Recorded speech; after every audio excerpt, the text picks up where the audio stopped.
Signore e signori, è arrivato il grande momento. Chiamiamo sul palco i protagonisti di questa serata. La fanfara della Brigata Alpina Giulia, accompagnata da una piccola delegazione di ragazzi, genitori e operatori della Fondazione Progetto Autista.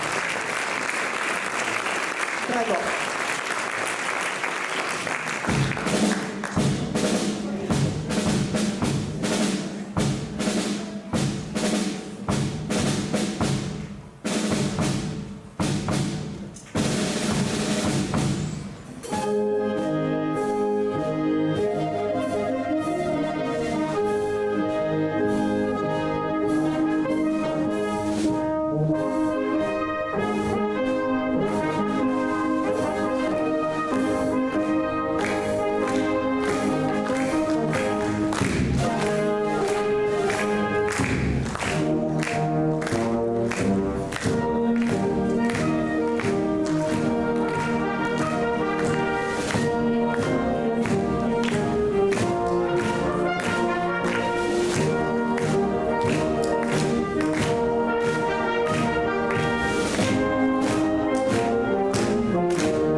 Vi raccontiamo un po' di questa fanfara. La fanfara della Brigata Alpina Giulia nasce nel 1967 dall'unione delle disciolte fanfare reggimentali del 3° Reggimento Artiglieria da Montagna e dell'8° Reggimento Alpini. Simbolo e portacolori delle truppe alpine, la fanfara è la vetrina artistica della Brigata Alpina Giulia ed è uno dei complessi bandistici dell'esercito italiano. È di stanza a Udine, presso la caserma Pio Spaccamela, sede del 14° Reparto Comando e Supporti Tattici Alpini. Il complesso musicale è formato da strumenti a fiato e a percussione. Gli strumentisti che ne compongono le fila appartengono alle categorie dei sottufficiali sergenti, graduati e volontari in ferma prefissata e svolgono l'attività artistica in ragione degli studi musicali pregressi presso i conservatori di musica statali nazionali. Le attività primarie consistono nella partecipazione a cerimonie di carattere istituzionale, militari e civili. Le funzioni si esplicano inoltre in un'attività concertistica che ha portato la fanfara a esibirsi in Italia e all'estero, promuovendo l'immagine dell'Italia, dell'esercito, delle truppe alpine e della Brigata Alpina Giulia. Sono inoltre degne di nota le attività di collaborazione con alcune scuole di istruzione primaria e secondaria della Regione, allo scopo di contribuire e arricchire l'offerta formativa, sensibilizzando gli adulti di domani ai valori e al rispetto delle libere istituzioni, dei simboli nazionali, attraverso l'arte della musica. La fanfara collabora inoltre con il Conservatorio Jacopo Tomadini di Udine e la sua orchestra di fiati in occasione di concerti ed eventi musicali. La fanfara è diretta dal sergente maggiore capo Flavio Mercolino.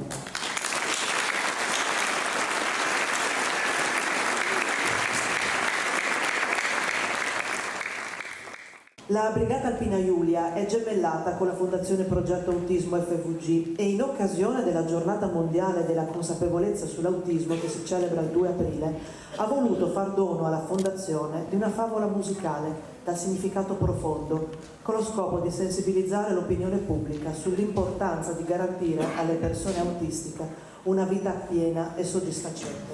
Il Piccolo Principe. L'essenziale è invisibile agli occhi, l'ha ricordato prima l'assessore Zilli. Sono le parole che la Volpe dice e il Piccolo Principe ripeterà. Parole che sottolineano come ogni cosa possa nascondere un tesoro, un mistero da svelare. Questa frase ben rispecchia le persone con autismo. In apparenza una persona con autismo potrebbe sembrare distante, insensibile, priva di fantasia. Tuttavia, se siamo capaci di cogliere i piccoli segnali coi quali tenta di comunicare, scopriamo l'essenza stessa della vita. Un'esplosione di sensi che va oltre ciò che è visibile, udibile, odorabile e tangibile. Questo le permette di percepire il mondo in maniera più ampia e profonda, ma può anche causare sensazioni talvolta dolorose, che scatenano crisi neurologiche e repentini cambiamenti d'umore. La ricerca dell'essenziale nella persona con autismo crea un circolo virtuoso di benessere. La persona stessa trova comprensione e chi si impegna a coltivare questa relazione scopre un mondo che credeva perduto, contribuendo così a migliorare la qualità della vita di entrambi. Oltre all'apparenza c'è lo spirito, da scoprire usando il cuore. La fiaba musicale Il Piccolo Principe, ispirata alla celebre opera di Saint-Exupéry, si rivolge sia ai bambini che agli adulti. I vari piani di lettura permettono una riflessione importante e il legame che la musica crea e che la magia dell'accompagnarsi al testo in questo viaggio del Piccolo Principe tra asteroidi e pianeti è qualcosa che scopriremo questa sera man mano che la fanfara proseguirà nelle sue esecuzioni. I nostri musicisti e il narratore rendono il momento del concerto uno spettacolo veramente unico anche per questo, che lega intimamente tra di loro sia gli aspetti narrativi che quelli più espressivi e comunicativi in senso stretto. Insomma, la fiaba musicale del Piccolo Principe rappresenta davvero un modo suggestivo e ricco di passione per un concerto indimenticabile, ricco di emozioni. E dunque, signore e signori, è arrivato il momento di goderci questo emozionante spettacolo che oggi la fanfara della Brigata Alpina Giulia ha deciso di regalarci. E vi lascio a queste emozioni, a più tardi.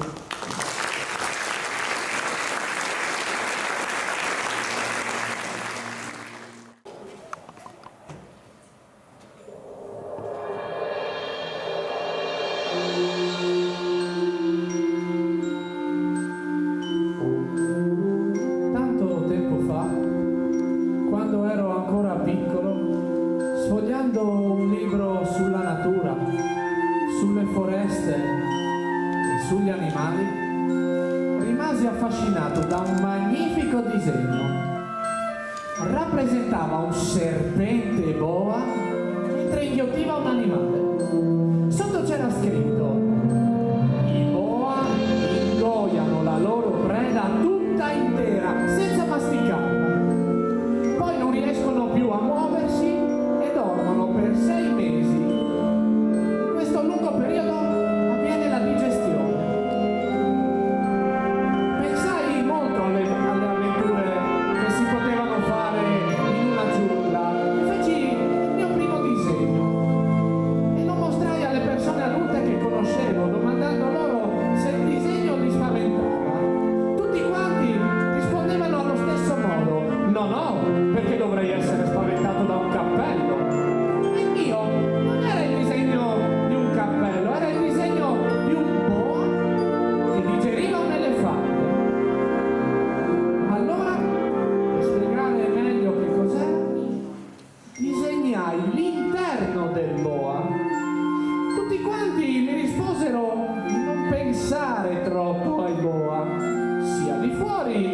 Che di dentro, ma di concentrarmi sulla geografia, sulla storia, sull'aritmetica.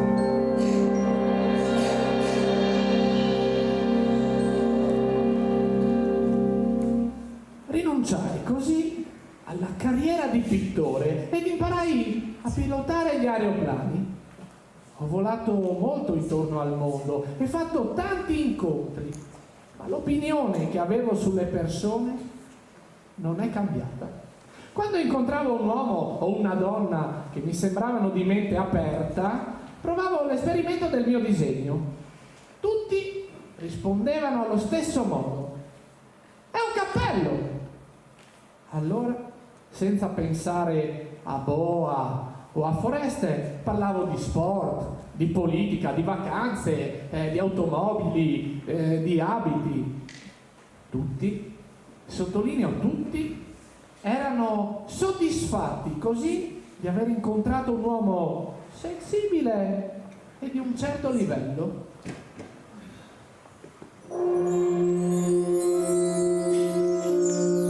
Così ho trascorso la mia vita impegnato nel lavoro e nei viaggi, fino però a 6 anni fa, quando ebbi un incidente con il mio aeroplano nel deserto del Sahara. Si era rotto il motore. Avevo dovuto fare un atterraggio di fortuna in mezzo alle dune.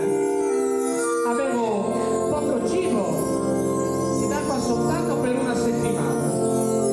La prima notte, pensate, dormì sdraiato sulla sabbia. Potete però immaginare lo stupore di essere svegliato all'alba da una strana vocetta. Mi disegni per favore una pecora?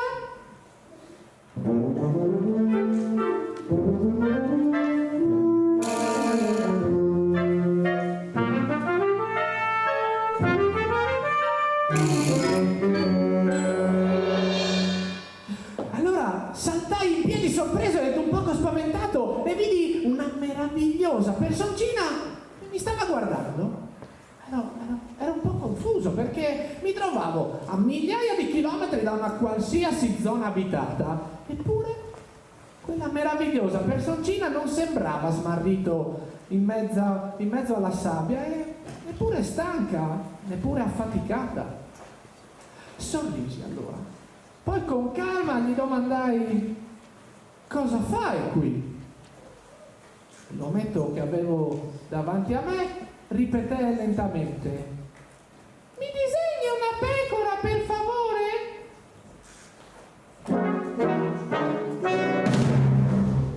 Allora cercai con la mano nelle tasche e trovai un foglietto di carta ed una penna. Poi, imbarazzato, gli dissi che non sapevo disegnare. Allora però lui mi rispose sempre con calma: non preoccuparti, disegnami una pecora.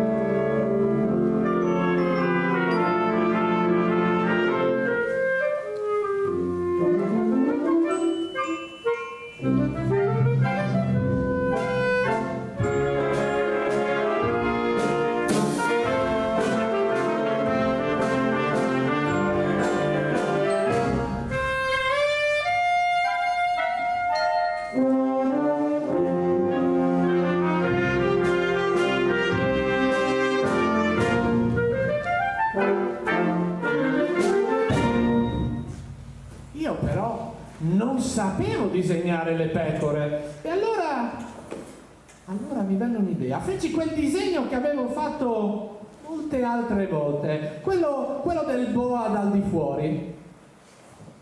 La sua risposta però mi lasciò del tutto meravigliato. No, non voglio l'elefante dentro al boa, disegnami una pecora.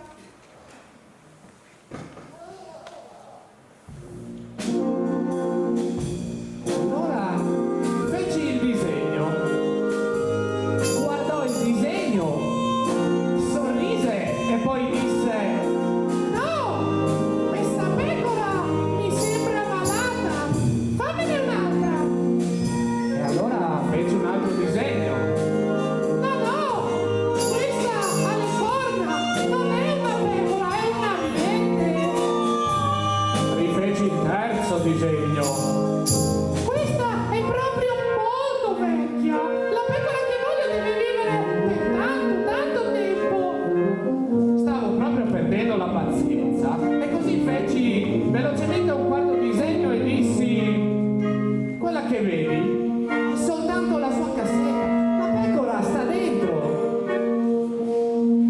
viso della personcina davanti a me si illuminò. Ecco la mia pecora! Pensi che mangerà tanta erba? Ma perché? Perché dove vivo io tutto è piccolo, molto piccolo. Certo che ci sarà erba a sufficienza. Anche la tua pecora è molto piccola. Guardò nuovamente il disegno e disse: Guarda, si è messa a dormire. in questo modo simpatico avevo fatto la conoscenza del piccolo principe.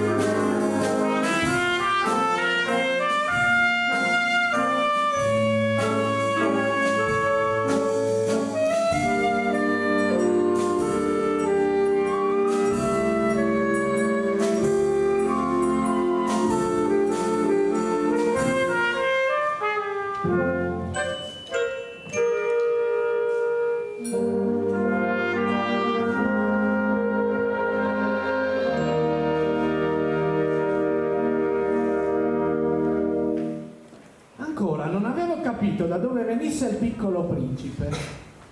Si meravigliò quando gli dissi che durante uno dei miei voli il motore del mio aereo si era rotto ed ero fortunatamente atterrato nel deserto. Mi domandò incuriosito: Allora, anche tu vieni dal cielo. Di quale pianeta sei? Io rimasi scioccato da queste parole e subito gli domandai: quindi tu vieni da un altro pianeta? Non mi rispose e prese il disegno della mia pecora dalla sua tasca e disse: La cassetta che mi hai dato terrà la mia pecora al riparo durante la notte. certo, ti darò pure una corda per legare la pecora durante il giorno, gli risposi.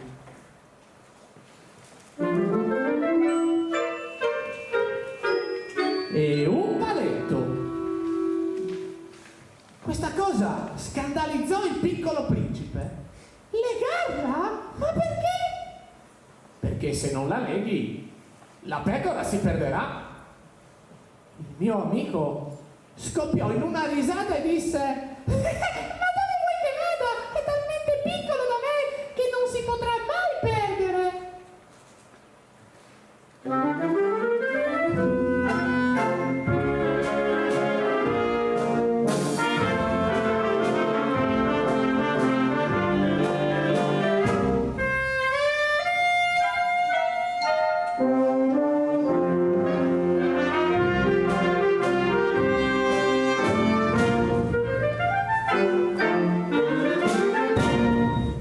Avevo così scoperto che il suo pianeta era poco più grande di una casa.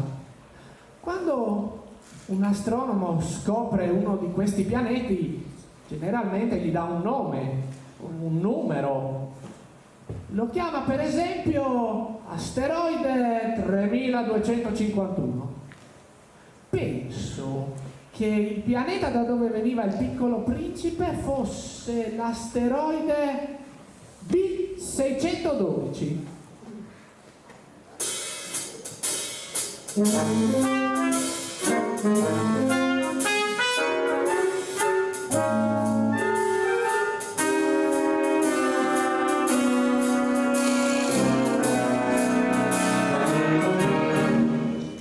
Sì, proprio così, l'asteroide B612. E sapete perché? Perché i grandi amano i numeri e li amano moltissimo. Se voi parlate agli adulti di un vostro amico, la prima cosa che vi chiedono è: quanti anni ha? quanti sono in famiglia e, per esempio, non so, quante macchine hanno. Non si domandano mai, per esempio, com'è la sua voce, quali sono i suoi colori preferiti oppure i suoi giochi. Se voi dite ai grandi: ho visto una bella casa ricoperta di sassi con bellissimi fiori alle finestre, loro, i grandi, non arrivano ad immaginarsela. Bisognerebbe dire: ho visto una casa che vale 500.000 euro. Allora esclamano: wow, che bella! Così, se voi gli dite la prova che il Piccolo Principe è esistito sta nel fatto che aveva un bel vestito, che rideva, faceva tante domande e cercava una pecora, io credo proprio che loro alzeranno le spalle e vi tratteranno come un bambino. Ma se invece voi dite: il Piccolo Principe veniva dall'asteroide B612, allora si convinceranno subito della sua esistenza e non vi faranno altre domande.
Se n'è andato con la sua pecora. Per non dimenticarlo, ho comprato una scatola con colori e matite. Cerco spesso di disegnarlo.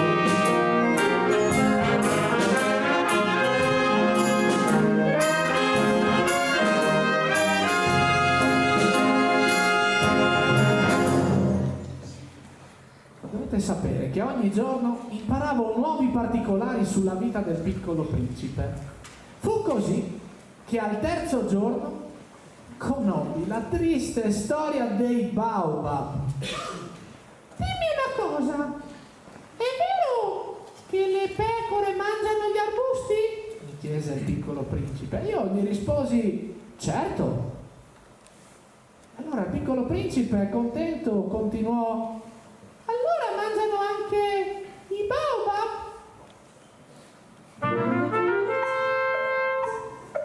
sorrisi e poi dissi al Piccolo Principe che i baobab erano degli alberi molto grandi, enormi, e che neppure una mandria di elefanti sarebbe stata capace di mangiare un solo baobab.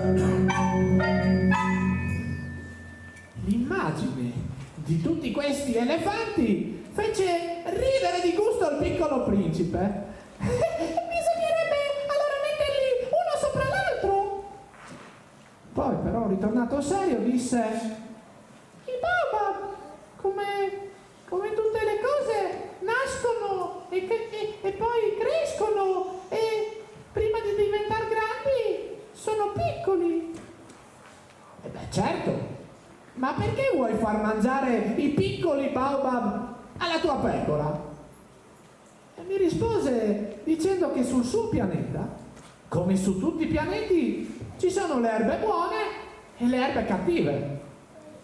I semi delle erbe buone e cattive dormono sotto la terra fino a che si svegliano e nasce così un bellissimo ramoscello.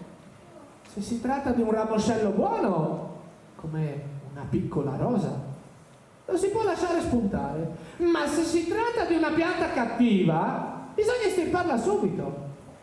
Il pianeta del piccolo principe, però, era completamente infestato dai terribili semi dei baobab.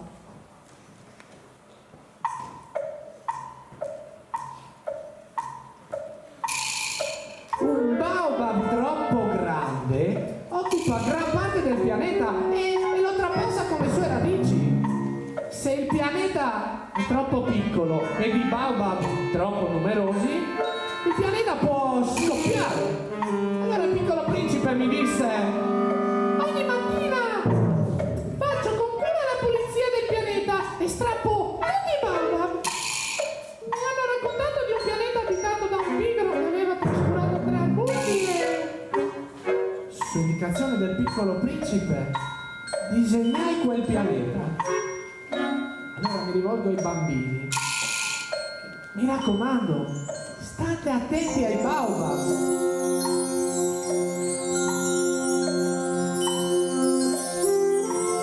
Il quarto giorno, invece, il piccolo principe mi invitò a vedere un tramonto. Gli dissi che bisognava aspettare qualche ora perché il sole tramontasse. Però mi ero dimenticato che sul suo piccolissimo pianeta, a differenza della Terra, bastava spostare la sedia di qualche passo per guardare il tramonto tutte le volte che volevi.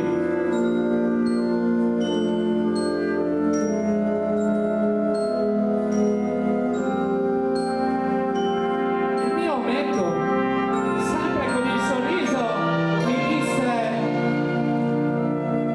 Sai, un giorno ho visto più di 40 tramonti.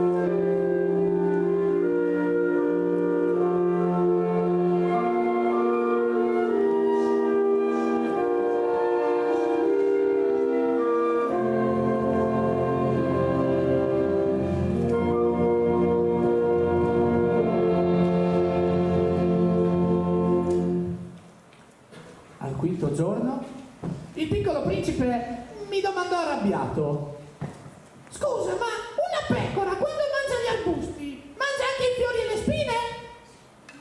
Io gli risposi: certo che sì. Allora lui mi guardò ancora più arrabbiato e mi disse: No, io non ti credo. Io conosco un fiore unico in tutto l'universo. E ti sembra giusto che una pecora possa distruggere questo fiore in un attimo, senza neppure rendersi conto di quello che fa? Scoppiò a piangere il piccolo principe, disperato. Allora io lo abbracciai e gli dissi: non preoccuparti per il fiore che tu ami. disegnerò una museruola per la tua pecora e una protezione per il tuo fiore. Quando il mio ometto si fu calmato, mi raccontò la storia del suo fiore. Un giorno era spuntato da un seme venuto da chissà dove e si era presentato dicendo: buongiorno, ti chiedo scusa, sono ancora tutto spettinato. e il piccolo principe non era riuscito a trattenere la sua ammirazione. Oh, wow, ma come sei bello! Vero? Aveva risposto dolcemente il fiore. Sono nato insieme al sole, ma è l'ora della colazione questa? Mi porteresti del caffè e del latte? Il piccolo principe, tutto confuso, andò a cercare dell'acqua fresca per servire al fiore la sua colazione. Scusa, sono molto preoccupato dalle correnti d'aria. Non avresti per caso un paravento? Sarei molto contento se questa sera mi mettessi al riparo sotto una campana di vetro. Il mio ometto aveva capito che il fiore era un pochino complicato, ma era molto profumato e tanto tenero. Il mattino successivo, allora, il piccolo principe decise di partire.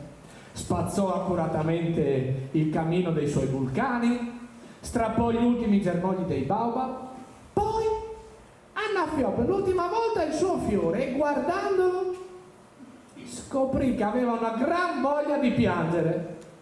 Addio! Disse al fiore.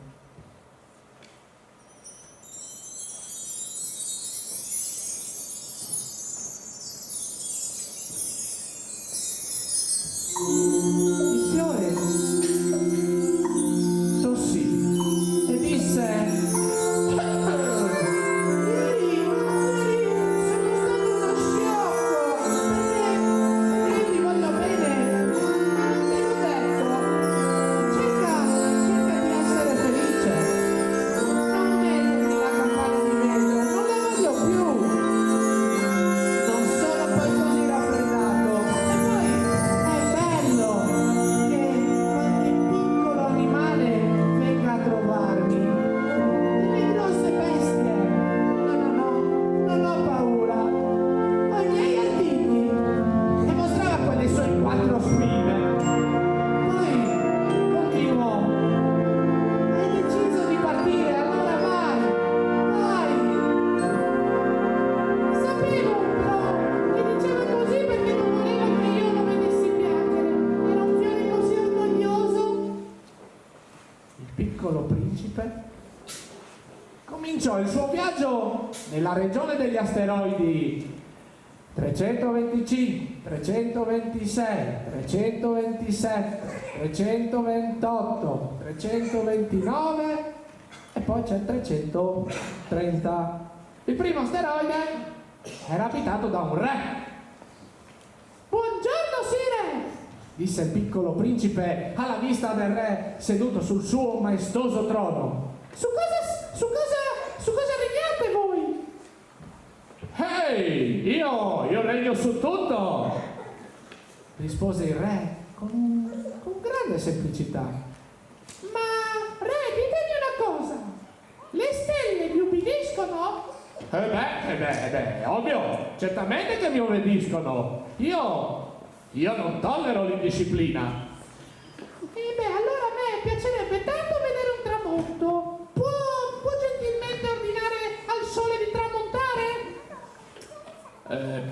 Piccoletto, avrai il tuo tramonto, lo esigerò, ma aspetterò che le condizioni siano favorevoli. Sì, ma quando lo saranno? Disse il piccolo principe.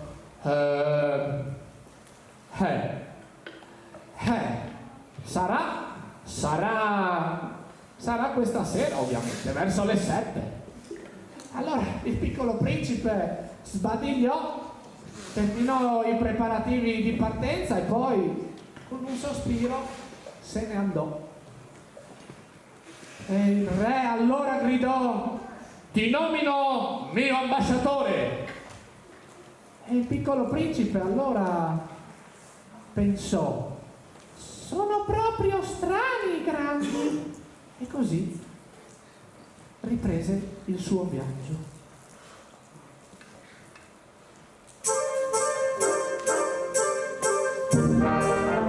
Allora adesso, per vedere se siete ancora sul pezzo, dobbiamo fare un esperimento. Fare una prova semplicissima, le due mani, metterle davanti alla faccia e provare a battere le mani a tempo. Però a tempo, sennò poi magari sbagliano e le sentono. Quindi mi raccomando, non sbagliate. Al mio 3 proviamo, ok? 1, 2, 3. Tanti bravi, però non mi sento tanto bene. Proviamo un po' più forte.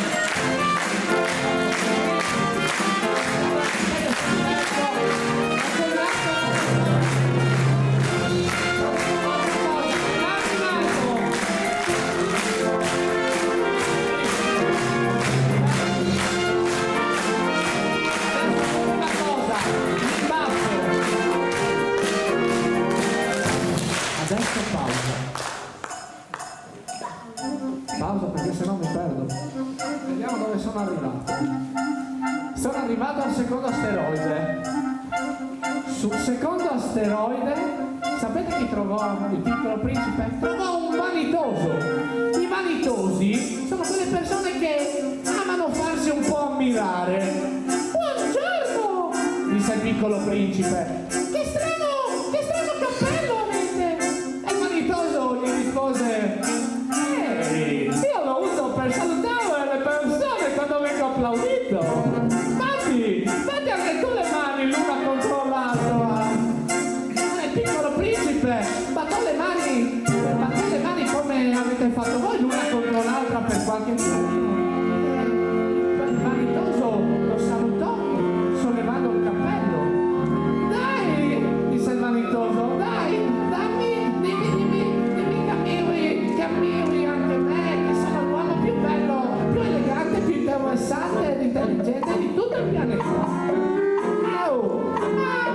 se tu sei solo su questo pianeta! Ma non mi importa, dai, così vero lo stesso, no? Il piccolo principe allora alzò le spalle, se ne andò sull'asteroide vicino e mentre disse: vabbè dai, ti ammiro, anche se un po' sei stranetto.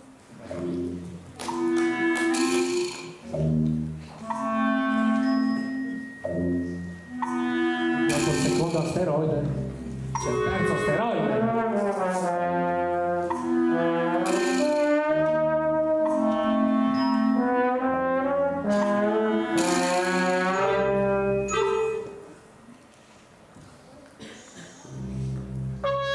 Sul terzo asteroide trovò un ubriacone. Ciao! Cosa fai? Chiese il piccolo principe. Ciao! Io bevo, rispose l'ubriacone. Il piccolo principe, un po' così, stranito, gli chiese: ma perché bevi? Io bevo per dimenticare, rispose l'ubriacone. Il piccolo principe ribatté: ma per dimenticare che cosa? Io bevo per dimenticare che avevo voglia di bere, fissò l'ubriacone abbassando la testa. Il piccolo principe allora se ne andò di nuovo, confuso e molto malinconico.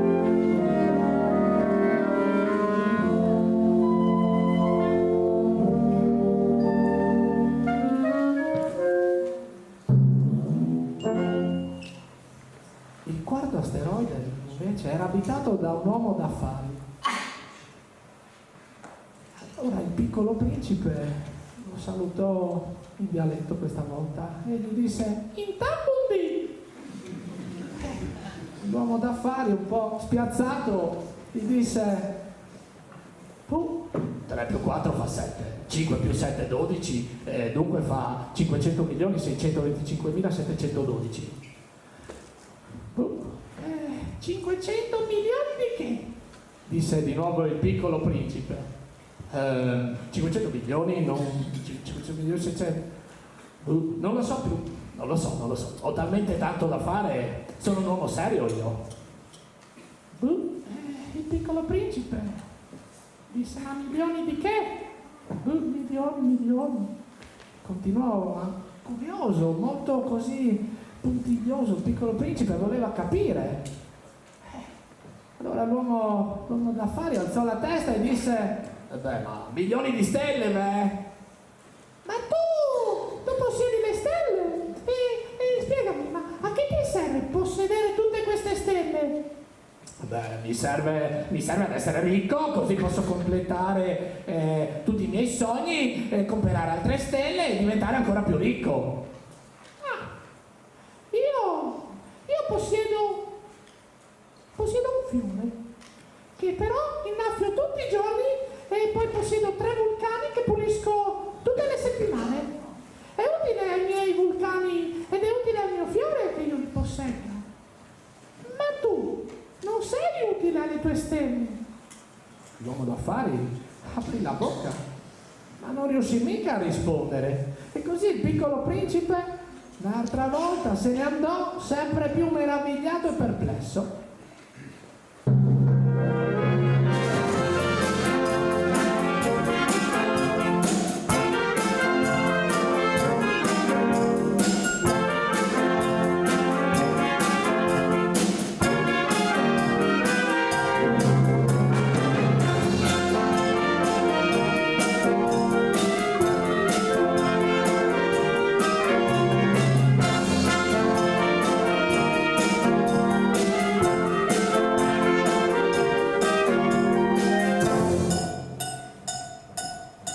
Il quinto asteroide era piccolissimo, c'era solo un lampione e l'uomo che lo accendeva.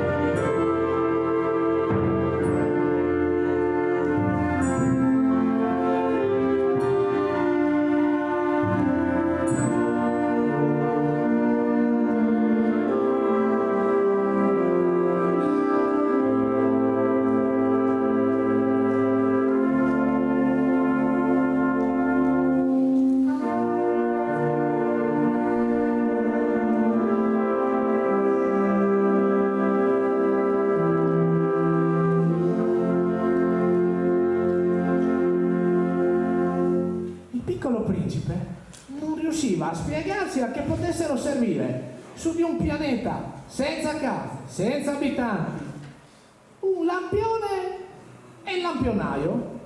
E allora pensò dentro di sé: forse quest'uomo è strano ed assurdo, però è meno strano ed assurdo del re, pure di quell'altro là, il vanitoso, quell'uomo d'affari che non sapeva tanto di affari, ma pure anche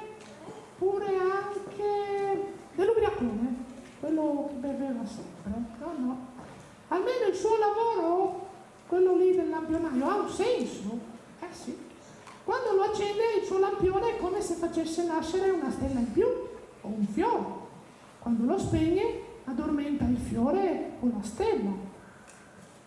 Il piccolo principe, continuando il suo viaggio, sentì di amare un po' quest'uomo che era così fedele al suo lavoro ed era, per assurdo, il meno ridicolo di tutti gli altri che aveva incontrato.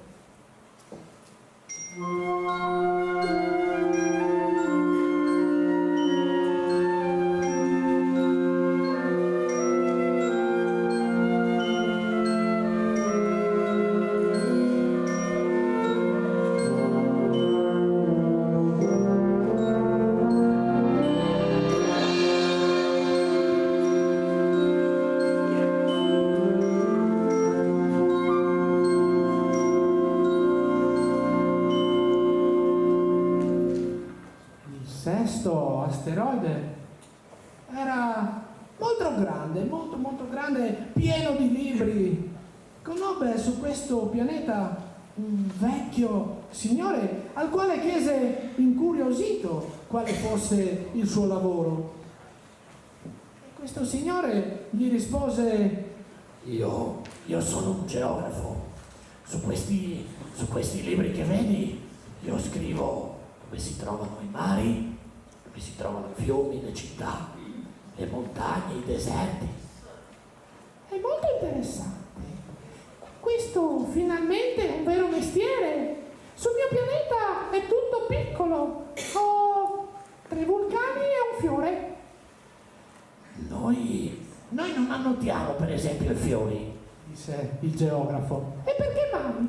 Sono la cosa più bella? Replicò il piccolo principe. Perché noi, per noi i fiori sono effimeri e sono destinati a scomparire in poco tempo.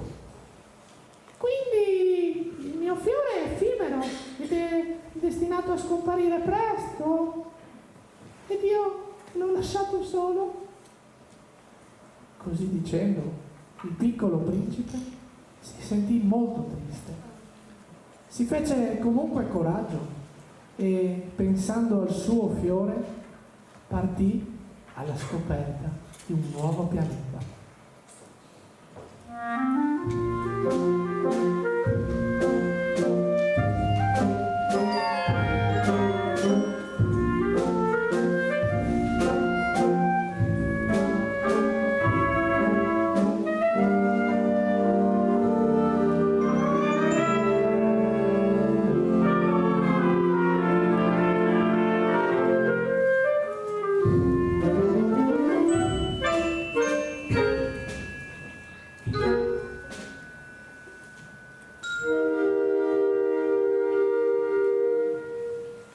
Il settimo pianeta era, possiamo dirlo, il nostro, la Terra. La Terra è un pianeta gigantesco. Sulla Terra ci sono tantissimi re, tantissimi geografi, un numero incalcolabile di uomini d'affari, di ubriaconi, di lampionai, e poi non parliamo dei vanitosi, che è meglio. Dunque, arrivato sulla Terra, il piccolo principe fu molto sorpreso di non vedere nessuno. Aveva già paura di aver sbagliato pianeta quando vide muoversi tra la sabbia una striscia. Ciao! Disse il piccolo principe. Ciao! Disse il serpente. Che pianeta è questo? Domandò il piccolo principe. Questa è la Terra.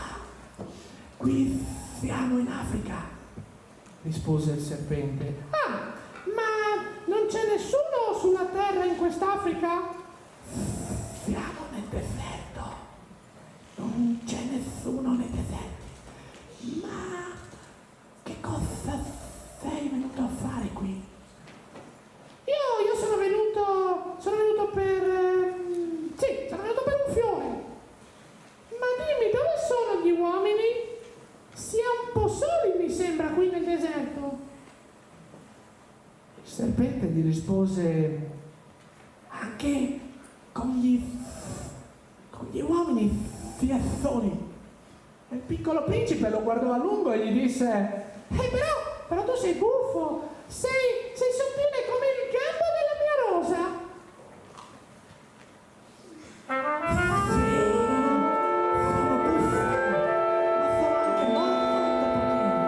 disse il serpente. E il piccolo principe sorrise. Non mi sembra, non hai neppure le zampe.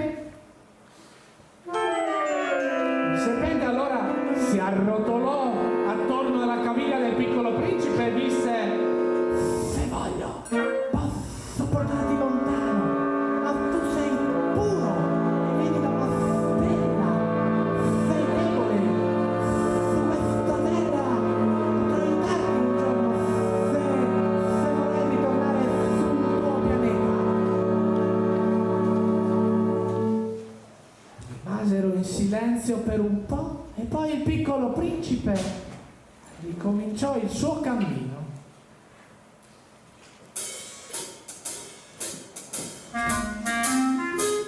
E camminando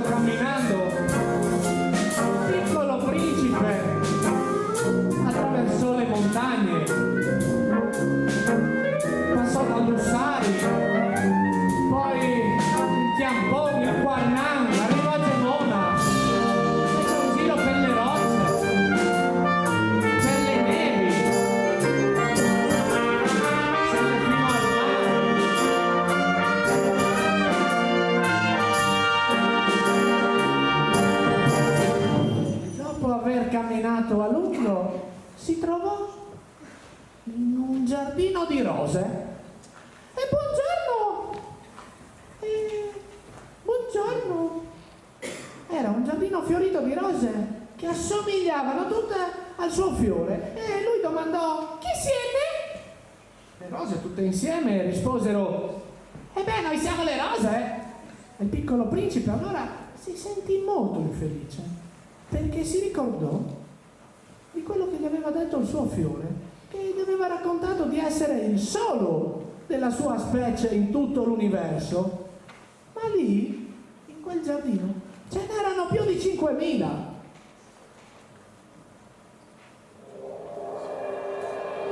Allora il piccolo principe pensò: Credevo di avere un fiore unico in tutto l'universo. Invece sulla terra ci sono i giardini colmi di rose. seduto nell'erba, il piccolo principe si mise a piangere, ma ad un tratto apparve una volpe. Oh, come sei bella! Chi sei tu? Domandò il piccolo principe. L'animale gli rispose: io sono una volpe. Il piccolo principe gli chiese: Ti va se giochiamo un po' insieme? Sono un po' triste. La volpe a questa domanda gli disse: no, io non posso giocare con te, prima tu mi devi addomesticare. Scusami un attimo, ma che cosa significa mai addomesticare? Chiese il piccolo principe. Oh, dunque, addomesticare significa creare dei legami. Oggi, per me, tu sei un ragazzo uguale a tanti altri ragazzi ed io, per te, una volpe uguale a tante altre volpi. Tu non hai bisogno di me ed io non ho bisogno di te. Ma, attento, se tu mi addomestichi, noi avremo bisogno l'uno dell'altro. Tu sarai unico per me ed io sarò unica per te.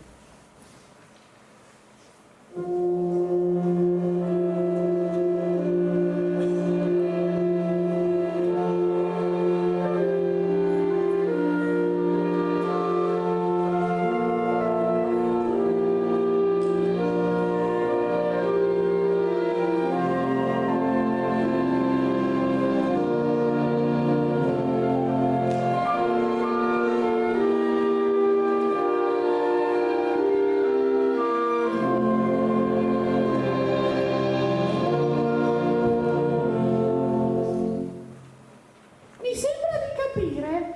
Disse il piccolo principe. Sai, sul mio pianeta c'è un fiore.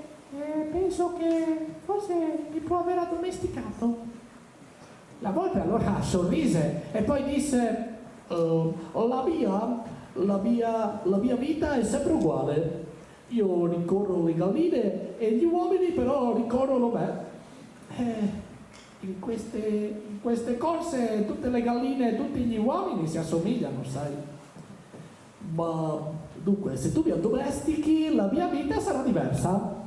Riconoscerò il rumore dei tuoi passi. I passi degli altri mi faranno nascondere sottoterra, mentre il tuo passo mi farà uscire dalla tana per venirti incontro. Potremmo fare così, sì. Vedi, per esempio, quel campo di grano laggiù ha il colore dell'oro. Anche i tuoi capelli hanno il colore dell'oro. E quando mi avrai addomesticato, il grano mi farà pensare a te. Dai, addomesticami. Ma con piacere! Però spiegami, cos'è che devo fare di preciso? Allora, punto primo, devi avere molta pazienza. All'inizio potremmo fare che tu sarai seduto lontano da me, così evitiamo qualsiasi cosa strana. Però un giorno dopo l'altro, poco alla volta, potrai avvicinarti sempre di più. Così, poco alla volta, un giorno dopo l'altro, il piccolo principe addomesticò la volpe. Arrivò l'ora della partenza e la volpe disse: viaggerò per il nostro distacco, ma guarderò il grano, ti penserò e sarò felice. Ora vai a rivedere le rose, capirai che la tua è unica nell'universo. Quando ritornerai a salutarmi ti dirò un segreto. Il piccolo principe tornò dalle rose e, soddisfatto, disse loro: Siete belle, ma non siete belle quanto la mia rosa. Siete com'era la mia volpe, ma prima di essere addomesticata. Siete uguali a 100.000 altre rose, mi dispiace. Ora la volpe è mia amica e per me è unica al mondo. Così anche la mia rosa è unica per me, più importante di tutte le altre rose, perché è lei che ho ascoltato, curato, innaffiato e riparato dal vento. Così ritornò di corsa e felice dalla volpe.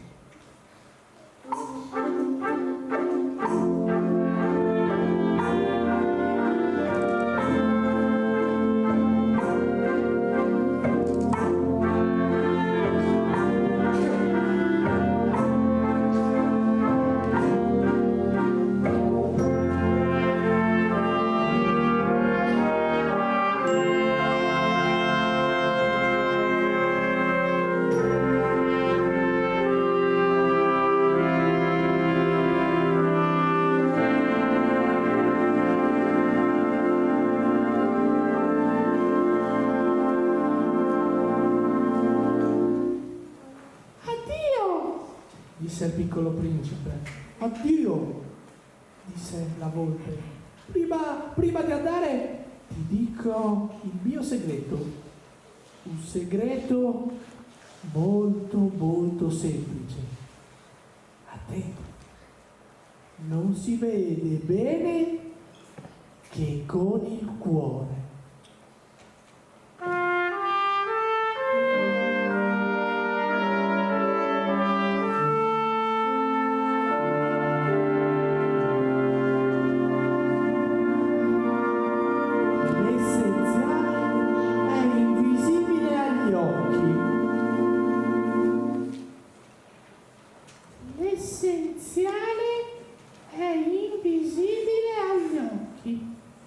Ripeté il piccolo principe per ricordarselo.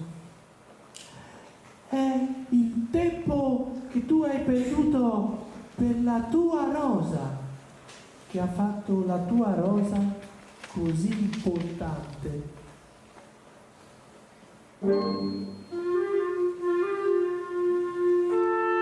Poi la volpe continuò: non dimenticare mai questa verità. Tu sarai sempre responsabile di quello che hai addomesticato, quindi sarai sempre responsabile della tua rosa. Io sono responsabile della mia rosa. Ripeté il piccolo principe per ricordarsi.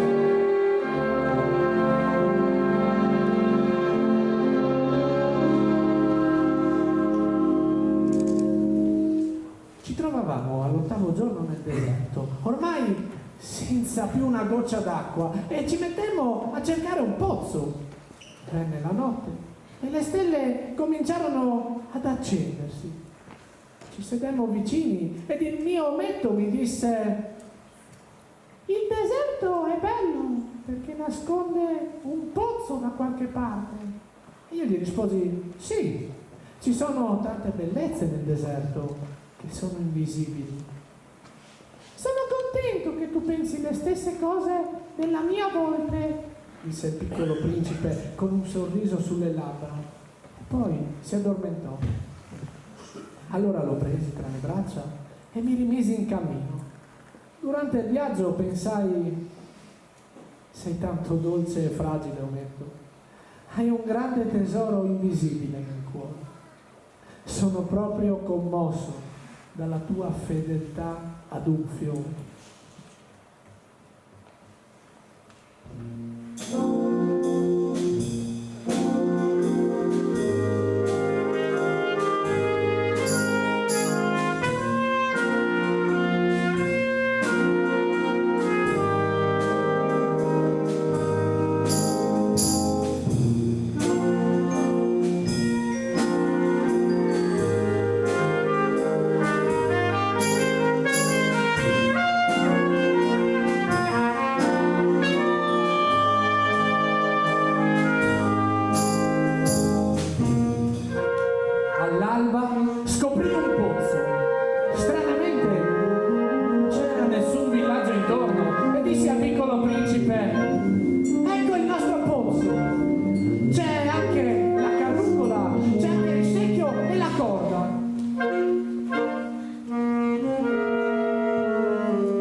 Prese in mano la corda e mise in moto la carrucola. Bevemmo tutti e due soddisfatti, contenti di quest'acqua che era più importante di un semplice alimento, perché era nata da un faticoso cammino sotto le stelle e dallo sforzo delle mie braccia. Faceva bene al cuore, come un dono. Eravamo felici, seduti sulla sabbia, quando il piccolo principe mi disse dolcemente: devi mantenere la tua promessa. E io gli replicai: ma quale promessa? E lui rispose: una museruola della mia pecora, non ricordi? E allora disegnai in qualche modo una museruola e gliela consegnai chiedendogli: hai dei progetti che non conosco per caso? E lui, un po' imbarazzato, mi disse: sai, quando sono venuto sulla terra, domani, sì, sarà passato un anno. Ero caduto qui vicino. E arrossì. Io gli dissi: ma allora quel mattino in cui ti ho conosciuto e passeggiavi tutto solo, tu stavi cercando il punto della tua caduta? Il piccolo principe arrossì di nuovo e mi rispose: ora tu devi aggiustare il motore del tuo aereo.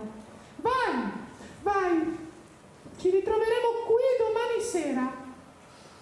Preoccupato, incamminai comunque verso l'aereo.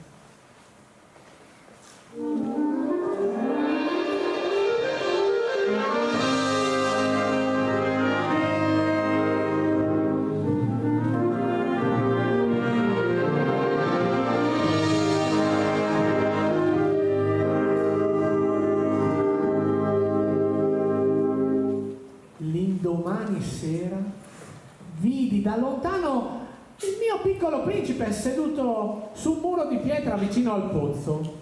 Lo sentivo parlare, ma non vedevo nessuno vicino a lui. Quando fui più vicino, sentii chiaramente queste parole: sì, il giorno è questo, ma il luogo è sbagliato. Mi troverai seguendo le mie tracce nella sabbia. Ti aspetto questa notte. Dopo un attimo di silenzio, il piccolo principe disse ancora: non mi farai soffrire troppo, vero? Mi avevi detto che il tuo veleno era molto potente.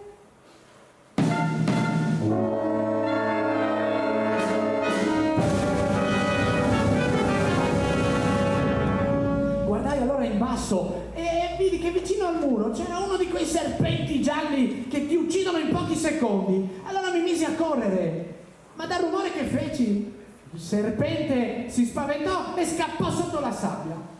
Arrivato vicino al muro, abbracciai il mio ometto. Stava tremando, era tutto impaurito, e gli chiesi: non capisco, parli con i serpenti? che cosa voleva da te quell'animale tanto pericoloso?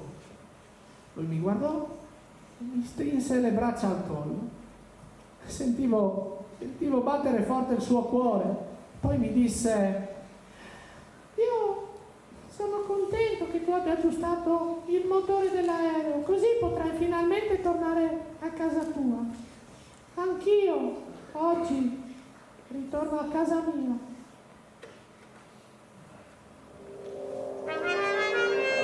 Sentivo che stava succedendo qualche cosa di straordinario e dissi: ho qui la tua pecora. Ho portato anche la cassetta per la pecora e la museruola. Ho ricordato la museruola. E lui sorrise dolcemente.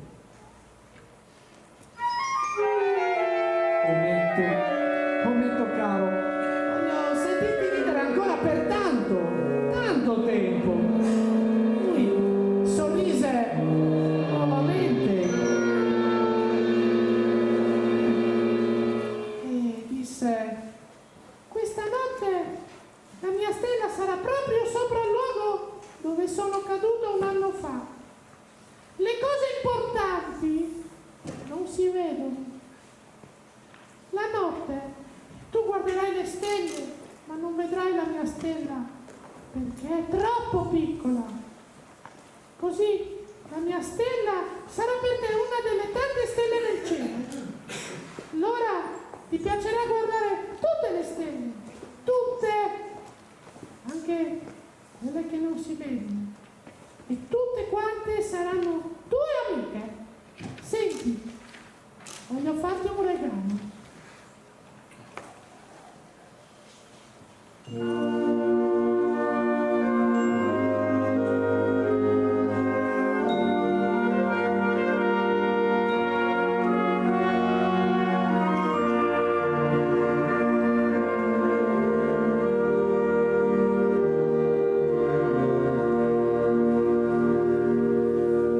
Anch'io allora sorrisi ed il piccolo principe continuò dicendo: Io abiterò sulla mia piccola stella e di notte ti sorriderò ogni volta che guarderai il cielo. Tu non mi vedrai ed allora sarà per te come se tutte le stelle ridessero. Tu solo avrai delle stelle che sanno ridere e riderai insieme a me. Qualche volta, aprendo la finestra, i tuoi amici saranno stupiti di vederti ridere guardando il cielo e tu dirai: sì, le stelle mi fanno sempre ridere. Loro però ti crederanno pazzo.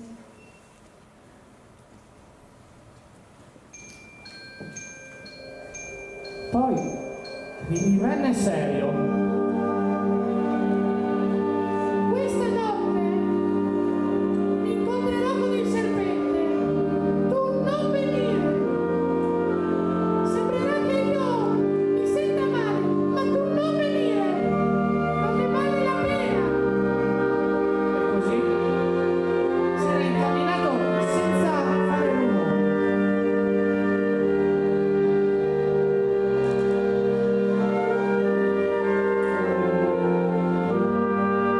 Quando riuscì a raggiungerlo, mi prese per mano e mi disse: Sai, la mia stella è tanto lontana. Non posso parlare con me, il mio corpo è troppo pesante. Ma tu non devi sentirti triste. Sarà bello. Anche io guarderò le stelle. Tutte le stelle saranno come dei pozzi con una carrucola.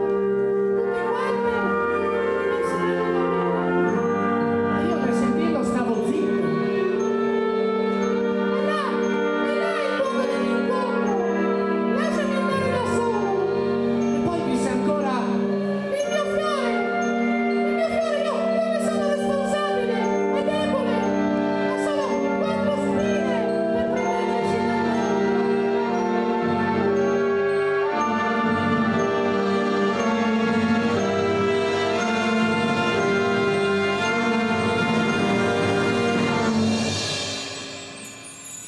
camminò sereno verso il luogo dell'incontro. Passarono pochi minuti e si vide di adita una figura gialla vicino alla sua caviglia. Rimase immobile per un istante.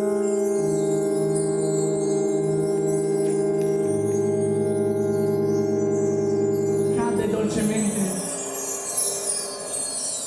sulla sabbia.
Sono certo che il piccolo principe sia ritornato sul suo pianeta, perché il giorno dopo non c'era traccia del suo corpo sulla sabbia.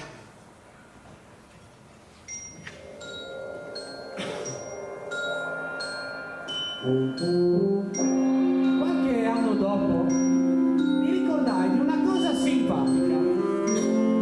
Alla museruola disegnata per il piccolo principe non avevo messo la coda di cuoio, quindi il mio ometto non avrà mai potuto mettere la museruola alla pecora. Allora mi chiedo se la pecora abbia mangiato il fiore. Voi che dite, l'avrà mangiato o no? Io penso proprio di no, perché il piccolo principe tutte le notti mette il suo fiore sotto la campana di vetro.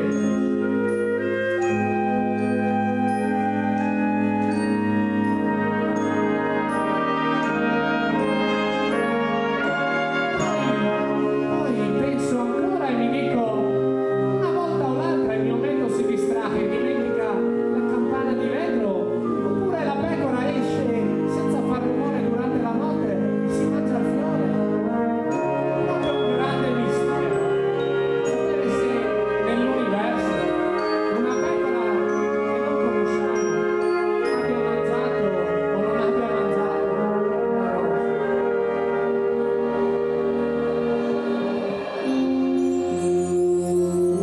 Noi comunque abbiamo un segreto tutti insieme. Tutti quanti guarderemo il cielo e ci domanderemo insieme se quelle stelle alla fine sapranno dirci se la pecora ha mangiato o non ha mangiato il fiore.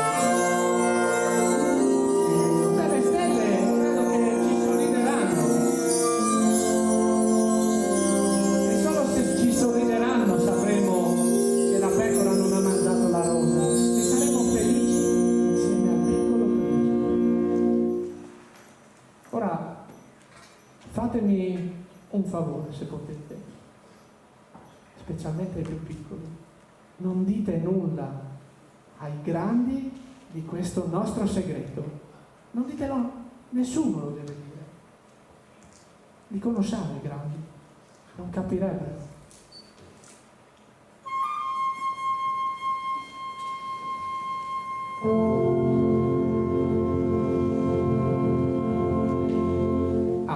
Una cosa, mi stavo quasi per dimenticare. Se un giorno, spero per voi, dovreste fare un viaggio in Africa, si sa mai, e magari andate pure nel deserto, fermatevi un attimino a guardare le stelle. E se allora un bambino vi viene incontro, se ride e se ha i capelli d'oro, Se non risponde quando lo si interroga, io sono sicuro che voi indovinerete certo chi è. Ebbene, siate gentili, scrivetemi subito che è ritornato.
Che dite? Facciamo ancora un grande applauso al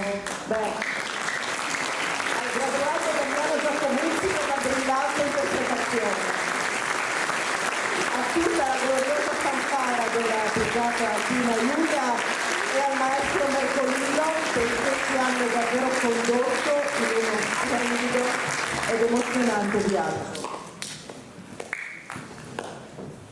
Ci avete fatto vivere un sogno questa sera, grazie veramente di cuore.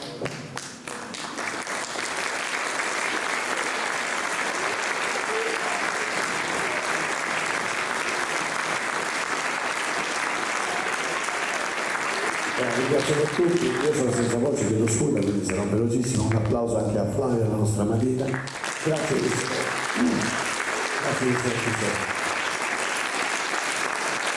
Autenticamente emozionato, grazie. Grazie Elena. Bene, prima di salutarci, la fanfara della Brigata Alpina Giulia, diretta dal suo direttore, il sergente maggiore capo Flavio Mercolillo, suonerà l'inno nazionale.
Ancora un grazie di cuore alla gloriosa fanfara della Brigata Alpina Giulia, un grazie di cuore a voi e buonanotte a tutti.